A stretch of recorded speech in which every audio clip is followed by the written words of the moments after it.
Hi, I'm Cindy Keith, and I want to thank you for listening to my third free tips video. Today I'm going to briefly talk about 5 things you must avoid doing when you're caring for a person with dementia. First, avoid overstimulating this person. That could be in the form of too much physical exercise without rest breaks, maybe too much noise or activity going on around them for extended periods of time, and that can overwhelm their ability to cope. And they're at much higher risk for falls, becoming combative, or at the very least more resistant to you when that happens. Second, avoid telling them no or you can't anytime that isn't a big safety issue. Their brain has lost the ability to reason things out or even become reasonable. So if they feel they're doing something that's perfectly reasonable to them and you're telling them no or you can't in a manner much as you may address a child, they will see you as the unreasonable one and become very argumentative or resistant to you. Let's say your husband with Alzheimer's has been helping you weed the flower beds, and you discover that he's pulled out all of the beautiful irises along with the weeds.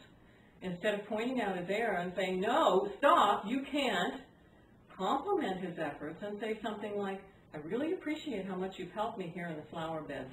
Let's take a break now and get a snack. You know, no amount of scolding will bring those flowers back. And you know he didn't do it intentionally. So as hard as it is sometimes, you just need to move on. Third, avoid insisting they do something they don't want to do.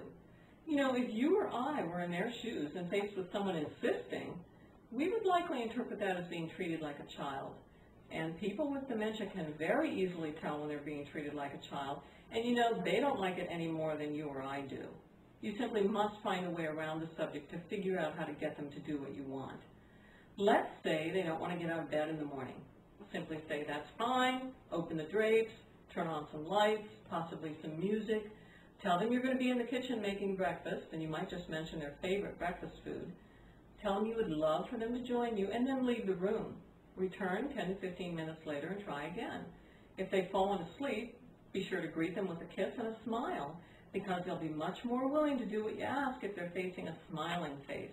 And of course, avoid reminding them this is the third time you've tried to get them up. Fourth, avoid taking their comments personally. Your loved one's personality may change, and you may find yourself on the receiving end of angry tirades about you or something you're doing. They may say very hurtful things, and as difficult as it will be, you must steel yourself to never take what they say personally. You know they would never say or think these thoughts if they did not have this brain damage. Tell yourself over and over, it's the brain damage talking and not your loved one. Let it go.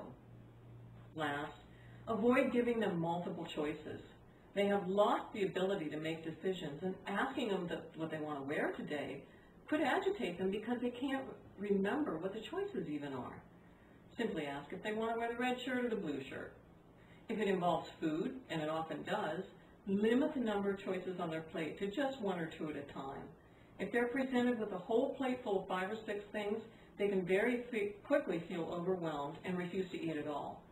Simply preparing the food and placing small portions in front of them without asking for their preferences can work well.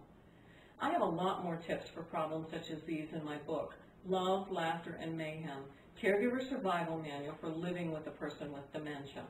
Please visit my website at www.mindinmemorycare.com for more information about how I can help you. I hope I've helped you in some small way today on your caregiving journey. Thank you for listening to my third free tips video.